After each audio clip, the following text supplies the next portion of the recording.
If you've made a selection that's relatively complex, or one that you think you may want to use again in the future, it makes sense to save that selection so you can bring it back at any time and use it again. To show you how to do that, I have a photograph, and on top of the photograph, I have this design, these two rectangles. I'll turn off the background layer for a moment so you can see that the two rectangles are on their own layer.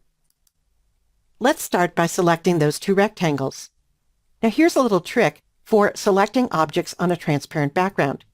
If you hold down the Command key, that's the Control key on Windows, and click on the thumbnail on the layer with transparent pixels, the design layer, that selects only the non-transparent pixels on that layer, in this case the two rectangles. Now I'm going to go to the Tools panel and select the elliptical marquee tool. And I'll make sure that the Intersect With option is highlighted in the options bar. Now I'll make a circular selection, which can be a little tricky, so you may have to practice a couple times to get it just right. I'll come into the image and I'll start dragging an oval selection. Then I'll hold down the Shift key to constrain the selection to a circle. Then, with my finger still on the mouse and another finger still on the Shift key, I'll hold down the space bar too, and I'll push the circle up and to the left where I want it. Then, still keeping the mouse and the Shift key held down, I'll release the space bar and continue to drag. When I'm happy with the selection, I'll release the mouse and the Shift key, and here's the result. So let's make use of this selection. I'm going to fill it with color on the design layer. So I'll select the design layer, and then I'll go up to the swatches panel, and I'll select a color.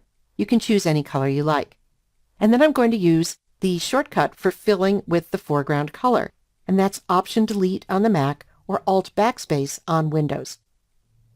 Now, since it took me a little while to make this selection, I'm going to save it, and that will give me the option to bring it back in the future and make a change.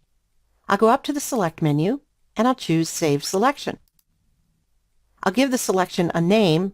I'll call this My Circle, and I'll click OK. And then I'll deselect by pressing the shortcut Command+D on the Mac or Control+D on Windows. So now let's say that I've saved and closed the image and some time has gone by, and I want to go back in and change that purple circle. Even at that point, I can load my selection back in.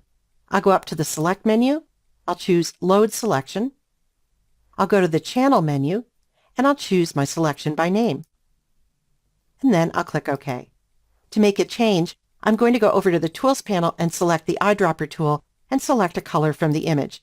And now I'll fill the selection with that new color by pressing Option Delete on a Mac or Alt Backspace on Windows. And then I can deselect Command+D on Mac or Control+D on Windows. Now here's a little bonus information.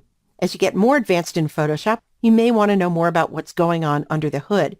And when you save a selection, what's happened is, if you go to the Channels panel, you'll see that there is a channel that represents that selection.